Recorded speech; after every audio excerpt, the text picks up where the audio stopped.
আপনার মন্ত্রী সবাই শপথ নেয়, তাহলে প্রথমে আমি নিজেকে চেষ্টা করবো তাকে হত্যা করতে। আপনার প্রথম আমি যাদের কথা বলছি আমার কি করবে, হয় দুনিয়া থেকে সরাবে, আর নাইলে কোনো না কোনো ষড়যন্ত্র করে আমাকে। ওনার সম্পদ বাড়ছে 48 গুণ, উনি সম্পদ কেমনে বাড়লো এই হিসাব দিচ্ছেন না, বলতেছেন আমি মিথ্যা বলি। উনি তো বলবেন যে ভাই করিডর বলেন, আর সুবিধা যখন চাইবেন বাংলাদেশ কি কি পাচ্ছে আর না পাচ্ছে বাংলাদেশের মানুষ। সম্মানিত ভিউয়ার্স, আসসালামু আলাইকুম। দেশে এবং প্রবাসে, দূরে এবং কাছে, যে যেখান থেকে আমার এই ভিডিওটির সাথে সংযুক্ত হয়েছেন সকলকে আন্তরিক শুভেচ্ছা অভিনন্দন। সুপ্রিয় দর্শক শ্রোতা, শুরু থেকে সংবাদ শিরোনাম দেখেছেন, এখন দেখাবো বিস্তারিত। প্রিয় দর্শক, আজকের এই ভিডিওটি দেখার জন্য যারা প্লে করেছেন সবাইকে অনুরোধ করব ধৈর্য সহকারে আজকের এই ফুল ভিডিও কন্টিনিউ করবেন। বিশেষ কিছু তথ্য রয়েছে আজকের এই ভিডিওতে। প্রিয় দর্শক, শুরু থেকে আপনারা যে ভিডিও ক্লিপের অংশ দেখেছেন সেই ভিডিও ক্লিপ নিয়ে আপনাদের সাথে কিছু কথা বলবো এবং সম্পূর্ণ ভিডিওগুলো আপনাদেরকে দেখাবো একে একে।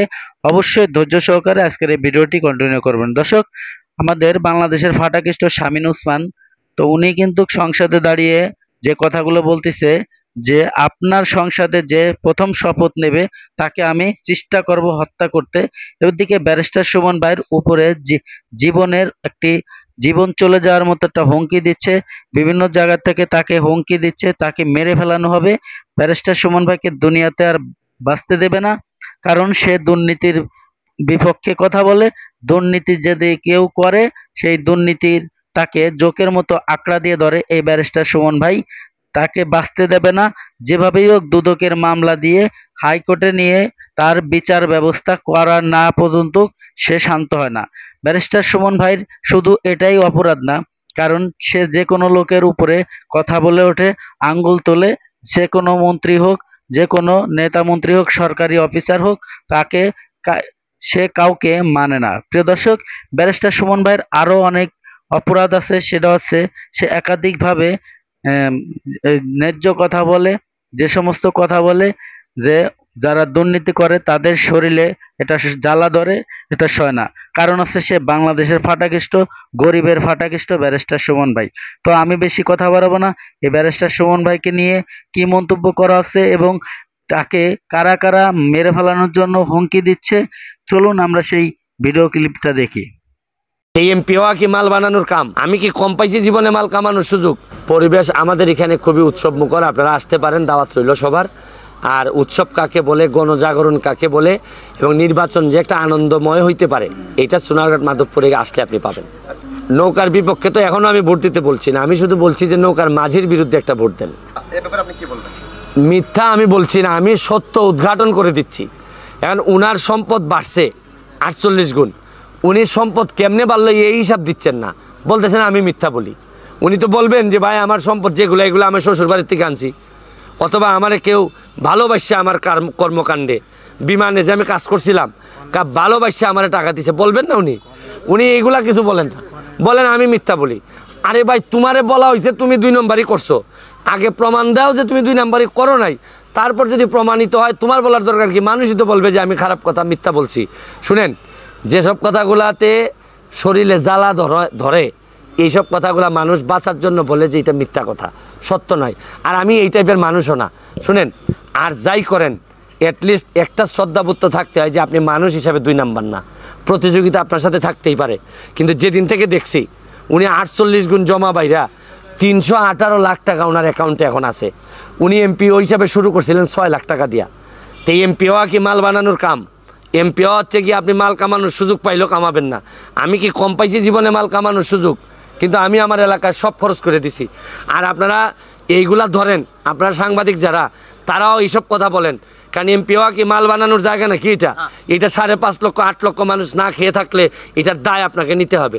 এই জন্যই আমি বলছি যে সময় আসছে এই ধরনের মাঝি বদল করার, নাইলে নৌকা সুরক্ষিত থাকবে না। Thank you. ভাই একটা প্রশ্ন, বাহুবল থেকে জুতা চোর আশা নিয়ে মন্তব্য করা আপনার প্রতি বাহুবলবাসী ক্ষিপ্ত, এমন মন্তব্যের কারণ কি? ভাই, আমি এটা বাহুবলবাসীর কাছে আমি পরিষ্কার করছি। আমি বলছি ওনারা না বুঝে আমাকে ভুল বুঝছে। আমি বলছি যে আমার এলাকায় যদি আমি এমপি হই, প্রতিটা মসজিদে দেখা যায় কি জুতা নিয়ে মানুষ মসজিদের ভিতর ঢুকে। কারণ কি? কারণ ভাবে যে জুতাটা চুরি হয়ে যাবে।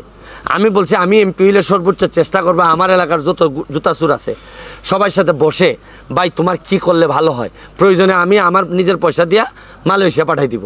তখন আমি একটা কথা বলছিলাম যে আমার এলাকার জুতা চুর যারা, তারা যদি দেখে যে আরে জুতা চুরি সাইডে দিলে তো মালয়েশিয়া চলে যাওয়া যায়, দেখা যায় তখন আমার এলাকার এরা তো মালয়েশিয়া চলে গেল। তখন আমি বলছিলাম অন্য এলাকার চুররা তো তখন চলে আসবে। এর মধ্যে বাহুবল তো আমার পাশে, এর বাহুবলের জুতা চুর যারা করে এরাও চলে আসে কিনা, এইটা একটা মজা করে আমি বলছিলাম। আচ্ছা ভাই, বাহুবলের লোকজন যে চেতছে আমারে বলেন, পৃথিবীর কোথায় বাংলাদেশে জুতা চুর নাই?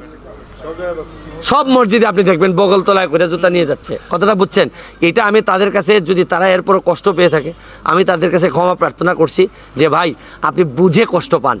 কারণ হচ্ছে গিয়ে সমালোচনা সহ্য করার শক্তি থাকতে হয়, নাইলে আপনি আগাইতে। সুপ্রিয় দর্শক শ্রোতা, এতক্ষণে আপনারা যে ভিডিও ক্লিপটা দেখেছেন আশা করি আপনাদের হয়তো ভালো লেগেছে। আর যদি ভালো লেগে থাকে অবশ্যই আপনার মূল্যবান মতামত কমেন্ট বক্সে কমেন্ট করে জানাবেন, এবং আপনি ভিডিওটি লাইক কমেন্ট শেয়ার করবেন এবং বন্ধুদের মাঝে শেয়ার করে দেবেন যাতে অন্যকে দেখার সুযোগ করে দেবেন। প্রিয় দর্শক, আপনি যদি আমার চ্যানেলে নতুন বন্ধু হয়ে থাকেন অবশ্যই ভালো লাগলে চ্যানেলটিকে সাবস্ক্রাইব করে রাখবেন। প্রিয় দর্শক, এখন আপনাদের সাথে আরও একটি ভিডিও ক্লিপ শেয়ার করব। আমাদের বাংলাদেশের এক সাবেক এমপির ছেলে, উনি জ্বালামুখী একটি বক্তব্য দিছে। সেটা হচ্ছে আমাদের বাংলাদেশের উপর থেকে ইন্ডিয়ার ট্রেন লাইন চালু হওয়ার জন্য যে প্রতিশ্রুতি দিছে আমাদের বাংলাদেশের প্রধানমন্ত্রী শেখ হাসিনা, তো সেই ট্রেন চালু নিয়ে যে সমস্ত জ্বালামুখী বক্তব্য দিল, তা চলুন আমরা সেই ভিডিও ক্লিপটা দেখি এবং সরকারের বিরুদ্ধে এবং বিপক্ষে যে সমস্ত আলোচনা করলো এই বক্তব্যের মধ্যে বিকট বক্তব্য। এই সমস্ত বক্তব্য যদি আপনারা শোনেন হয়তো আপনার শরীরে জ্বালা ধরে যেতে পারে। প্রিয় দর্শক, তো সেই জ্বালামুখী বক্তব্য, চলুন আমরা সেই জ্বালামুখী বক্তব্যের মধ্যে আমরাও একটু জ্বলি, সেই ভাইরাল বক্তব্যটা শুনি। তারা একটা জিনিস কেবল জানে, কিভাবে গদি রক্ষা করতে হবে। গদি রক্ষার জন্য সমস্ত কিছু উজাড় করে দিলেও তাদের কোনো অসুবিধা নেই। এই কথা আমরা বলি না, খোদ প্রধানমন্ত্রী নিজেই বলেছেন। তিনি বলেছেন যদি বঙ্গোপসাগর দিয়ে দেই, সেন্ট মার্টিন দিয়ে দেই, তাহলে ক্ষমতায় থাকতে পারি, গদিতে থাকতে পারি। আমরা প্রশ্ন করি, এই যে বিনা ভোটে ক্ষমতায় আছেন, কিসের বিনিময়ে আছেন? বাংলাদেশের কি কি জিনিস কার কার হাতে তুলে দিয়েছেন? পরিষ্কার করে আমাদের নেতৃবৃন্দ বলেছেন। ওই কানেক্টিভিটি, ট্রানজিট, এইসবের নাম করে ভারতকে করিডোর দিচ্ছেন। পরিষ্কার করে মুখ দিয়ে বলতে পারেন না।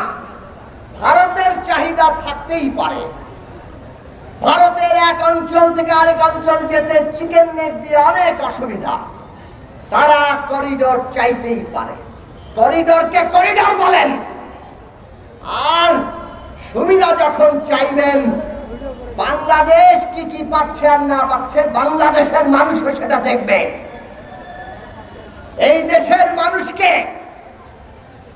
শুষ্ক মৌসুমে পানি আটকে রেখে তাদেরকে পানিতে মারবেন, সীমান্তে কাঁটাতারে আমাদের নাগরিকদের প্রতিদিন গুলি করে হত্যা করবেন, ফেলানি লাশ ঝুলতে থাকবে, বাংলাদেশ ঝুলতে থাকবে।